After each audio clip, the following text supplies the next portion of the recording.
Hi everyone, this is Shravan. Welcome back to my YouTube channel. So here these are the updates uh, for RJKT admissions 2020. So ఇక్కడ మనకి update చేశారు 31st October 2020 instructions to the candidate attending counselling అని చెప్పేసి mention చేశారు. ఒకసారి ఇది ఏంటనేది అంటే ఇన్స్ట్రక్షన్స్ ఏం ప్రొవైడ్ చేశారు అనేది ఒకసారి చెక్ చేద్దాం. So here so Rajiv Gandhi University of Knowledge and Technologies. So here UG admissions into 6-year integrated BTech program for the academic year 2020 and 21. So instruction to the candidates attending counseling. Okay. So here the first instruction, only one parent guardian is allowed to accompany the student for counseling. So మీరు స్టూడెంట్తో పాటుగా only one person మాత్రమే allow చేస్తారు, whether the parent or guardian. ఆ one person వచ్చేసి parent కావచ్చు లేదంటే guardian అవ్వచ్చు. So that is the first one. And the candidates and parents and guardian shall maintain proper physical distance in the counselling halls. Even స్టూడెంట్తో పాటు వచ్చిన person and student ఇద్దరు కూడా సోషల్ డిస్టెన్స్ అనేది మెయింటైన్ చేయాలి, 6 feet social distance. Okay. And group discussions and mass gatherings are not allowed. Okay.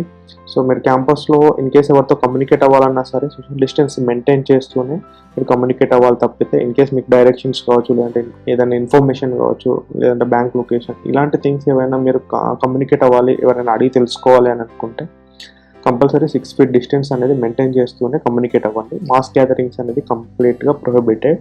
Okay. So photo sessions are strictly prohibited. మీకు photos తీసుకోవడానికి ఇక్కడ మీకు పర్మిషన్ అనేది లేదు. And proper etiquettes are to be maintained while using washrooms వెళ్ళేటప్పుడు dignity అనేది maintain చేయండి. And any candidate is found with the symptoms of COVID-19 shall report to the staff on counselling duty immediately. In case మీకు ఏమన్నా Covid symptoms ఉంటే కనుక వెంటనే అక్కడ ఉన్న స్టాఫ్కి ఇన్ఫార్మ్ చేసేస్తే సరిపోతుంది. The candidates and the parent or guardian shall always wear mask covering nose and mouth or face shield within the campus premises. Okay. So must and should గా మీరు ఫేస్ మాస్క్ అనేది కంపల్సరీ యూజ్ చేయాలి. Okay. And ఇక్కడ mention చేశారు covering nose and mouth. Okay. Wear mask covering nose and mouth or face shield. In case మీ దగ్గర mask లేదు అని అంటే కనుక ఫేస్ షీల్డ్స్ అనేది బయట మీకు మార్కెట్లో అవైలబుల్గా ఉన్నాయి. సో అవైనా యూజ్ చేసినా no problem. Okay. Face shield కానీ లేదంటే మాస్క్ కానీ ఏదో ఒకటి మ్యాండేటరీగా అయితే ఉండాలి. The candidates are required to take away their luggage while leaving the campus for which the university is not held responsible. మీతో పాటు ఏదైతే లగేజ్ మీరు తీసుకొస్తారో దాని కంప్లీట్ రెస్పాన్సిబిలిటీ మీదే. And the candidates are not permitted to roam in the campus without proper reasons. So క్యాంపస్లో మీరు ఎక్కడ అంటే బయటకు వెళ్ళాలన్నా ఎక్కడికి వెళ్ళాలన్నా సరే మీరు కంపల్సరీ స్టాఫ్ పర్మిషన్ అనేది తీసుకోవాలి. వితౌట్ పర్మిషన్ మీరు తిరగడానికి వీల్లేదు. And the candidate shall follow the instructions of the university staff given from time to time till the end of the counselling. మీకు ఏవైతే రూమ్స్ అలాట్ చేస్తారో కౌన్సిలింగ్ టైంలో ఆ రూమ్లోనే మీకు కౌన్సిలింగ్ అయిపోయేంత వరకు మీరు అక్కడ వెయిట్ చేయాల్సి ఉంటుంది. అండ్ మీ కౌన్సిలింగ్ అయిపోయేంత వరకు అక్కడ ఉన్న స్టాఫ్ ఎవరైతే స్టాఫ్ ఉంటారో వాళ్ళు కంప్లీట్గా మిమ్మల్ని ఇన్స్ట్రక్ట్ చేస్తారు దీని తర్వాత ఏం చేయాలి అని చెప్పేసి. సో వాళ్ళని కంప్లీట్గా ఫాలో అవుతే సరిపోతుంది. Okay. Due to COVID-19 no messes and canteens are open in the campus. Therefore the candidates shall make their own arrangements for food etc. So COVID-19 వల్ల మనకి ఇక్కడ మెస్సెస్ కానీ క్యాంటీన్స్ కానీ అవైలబుల్గా ఉండవు. సో మీ ఫుడ్ అరేంజ్మెంట్స్ అనేది మీరు ఓన్గా చేసుకోవాల్సిందే. So these are the instructions. And దీంతో పాటు కొన్ని సర్టిఫికేట్స్ ఏం తీసుకొచ్చుకోవాలో మళ్ళీ ఒకసారి రిమైండ్ చేస్తున్నాను ఇక్కడ.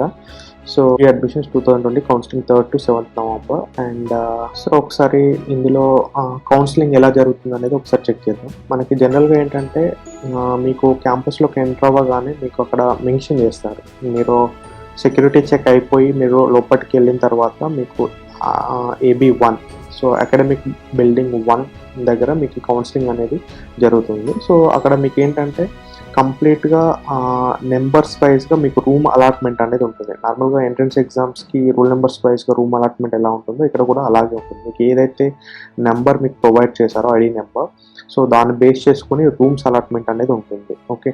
సో మీరు ఏ రూమ్లో మీకు అలాట్మెంట్ జరుగుతుందని చూసుకొని ఆ రూమ్లోకి వెళ్ళి ఉండాల్సి వస్తుంది. ఆ రూమ్ సో ఈచ్ రూమ్కి 10 to 15 మెంబర్స్ని అలా అలాట్ చేస్తుండొచ్చు. సో మీరు వన్స్ ఆ రూమ్లో 3 to 5 స్టాఫ్ మెంబర్స్ని మీకు అలాట్ చేస్తారు. సో మీరు రూమ్లోకి వెళ్ళిన తర్వాత మీకు ఒక ఫామ్ అనేది, అడ్మిషన్ ఫామ్ అనేది మీకు ప్రొవైడ్ చేస్తారు. ఈచ్ క్యాండిడేట్కి ఒక అడ్మిషన్ ఫామ్ అనేది ప్రొవైడ్ చేస్తారు. ఈవెన్ ఇన్స్ట్రక్షన్స్కి సంబంధించి కూడా ఒక పేపర్ అనేది మీకు హ్యాండ్ ఓవర్ చేస్తారు. అండ్ ఈ అడ్మిషన్ ఫామ్ని 10th క్లాస్ డీటెయిల్స్ని బేస్ చేసుకొని ఫిల్ చేయాల్సి ఉంటుంది. That is the first step. And మీరు ఓన్గా ఫిల్ చేయకూడదు. అక్కడ ఉన్న స్టాఫ్ ఎవరైతే ఉన్నారో వాళ్ళు step by step each one మీకు ఎక్స్ప్లెయిన్ చేస్తారు, ఏం ఫిల్ చేయాలి, ఎలా ఫిల్ చేయాలి అని చెప్పేసి వాళ్ళు ఇన్స్ట్రక్ట్ చేసేంత వరకు మీరు వెయిట్ చేయండి. సో వన్స్ ఆ అడ్మిషన్ ఫామ్ ఫిల్లింగ్ అనేది కంప్లీట్ అయిపోయిన తర్వాత సో రోల్ నెంబర్స్ వైజ్గా ఒక్కొక్కరిని పిలుస్తారు డాక్యుమెంట్ వెరిఫికేషన్ కోసం. మీరు ఏదైతే డాటా ఆన్లైన్ అప్లికేషన్లో ఫిల్ చేశారో సో ఆ డాటా సేమ్ ఉందా లేదా అని చెప్పేసి కంప్లీట్గా వెరిఫికేషన్ ప్రాసెస్ అనేది స్టార్ట్ అవుతుంది. ఇన్ కేస్ ఈ వెరిఫికేషన్లో మీరు సబ్మిట్ చేసిన డాటాకి, మీరు ప్రొవైడ్ చేసిన డాటాకి ఏమైనా డీవియేషన్ ఉంటే కనుక మీ అడ్మిషన్ క్యాన్సిల్ అయ్యే ఛాన్సెస్ ఉన్నాయి. ఓకేనా? So admission once verification complete అయిపోయి అన్ని డాక్యుమెంట్స్ ప్రాపర్గా ఉన్నాయి అని అంటే తర్వాత ఫీ పర్టికులర్స్ పే చేయడానికి కోసం మిమ్మల్ని బ్యాంక్ కౌంటర్కి సెండ్ చేస్తారు. సో ఇది ప్రాసెస్ ఇలా ఉంటుంది. Okay. So and more over ఇక్కడ మనకి ఫీ పర్టికులర్స్ ఎలా ఉన్నాయో ఒకసారి చూద్దాం. మనకి ఓసీబీసీ క్యాండిడేట్స్ అయితే కనుక 4,700 పే చేయాల్సి ఉంటుంది. 4,700లో మీకు ఏమేమి వస్తుంటాయి, registration fee 1,000 and cash and deposit వచ్చేసి 2,000, హెల్త్ ఇన్సూరెన్స్ వచ్చేసి 700 and examination 500 per semester 1,000 rupees charge చేస్తారు. సో ఇవి ప్రతి ఒక్కరు పే చేయాల్సిన అమౌంట్, ఇందులో ఎవరికి ఎక్స్క్యూజ్ అనేది లేదు. Okay. And for SC ST student consider చేసుకుంటే registration fee 500, cash and deposit 2,000 and towards health insurance 700, examination fee 500 per semester total 4,200 rupees SC ST students pay చేయాల్సి ఉంటుంది. ఇందులో ఎవరికి ఎక్స్క్యూజ్ అనేది ఉండదు. ఓసీబీసీ స్టూడెంట్స్ అయితే 4,700, ఎస్సీ ఎస్టీ స్టూడెంట్స్ అయితే 4,200 rupees. Okay. ఇది లిక్విడ్ క్యాష్ తీసుకురావచ్చు, లేదు అంటే so most probably liquid cash అయితే better. Okay. And next one వచ్చేసి ట్యూషన్ ఫీ. సో ఈ ట్యూషన్ ఫీ వచ్చేసి 36,000 రూపీస్ ఉంటుంది. సో ఈ 36,000 రూపీస్ వచ్చేసి ఫీ రియంబర్స్మెంట్ ఉన్న వాళ్ళైతే పే చేయాల్సిన అవసరం లేదు. ఇన్ కేస్ ఎవరికైతే ఫీ రియంబర్స్మెంట్ అప్లికేబుల్ అవ్వట్లేదో వాళ్ళు కంపల్సరీ 36,000 రూపీస్ అనేది పే చేయాల్సి ఉంటుంది. Okay. So students who are not eligible for govt scholarship have to pay a fee of Rs 36,000 rupees along with admission fee. So confirmation of admission after receiving of office copy of bank challan followed by issuing student ID card. Students should not be allowed to leave the hall before completion of the admission process. Admitted data should be produced in control room. Okay. These are the instructions. Okay.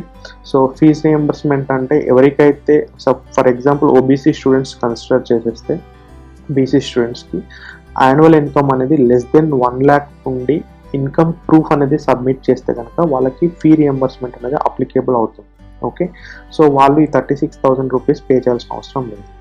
And SC ST candidates అయితే annual income less than 2 lakhs or less than okay ఉన్నట్లయితే దానికి సంబంధించి income proof అనేది submit చేసినట్లయితే వాళ్ళు fee reimbursement కిందకి వస్తారు. So వాళ్ళు పే చేయాల్సిన అవసరం ఉండదు. ఓకే.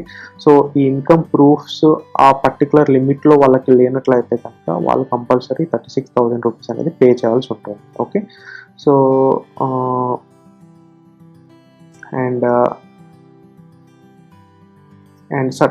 మ్యాండేట్ అంటే మ్యాండేటరీ సర్టిఫికేట్స్ ఏంటనేది ఒకసారి చూద్దాం. మళ్ళీ ఒకసారి రిమైండ్ చేస్తున్నాను, ఆల్రెడీ ఇంతకుముందు వీడియోలో కూడా చెప్పాను. SSC hall ticket, SSC mark sheet, transfer certificate, so study certificate from 4th to 10th standard and caste certificate if eligible, income certificate if eligible, nativity certificate, passport size photographs, 2 sets of photocopies of all the original certificates. Okay. And passport size photos కూడా కొంచెం ఎక్కువనే తెచ్చుకోవడానికి try చేయండి. 2 sets of photo copies అన్నట్టు, but మీ దగ్గర ఉన్న డాక్యుమెంట్స్ని 4 to 5 sets తీసేసుకోండి better. And these are the mandatory certificates. Okay. So this is regarding 2020 admission counseling procedure. And for further updates please subscribe my channel and thank you.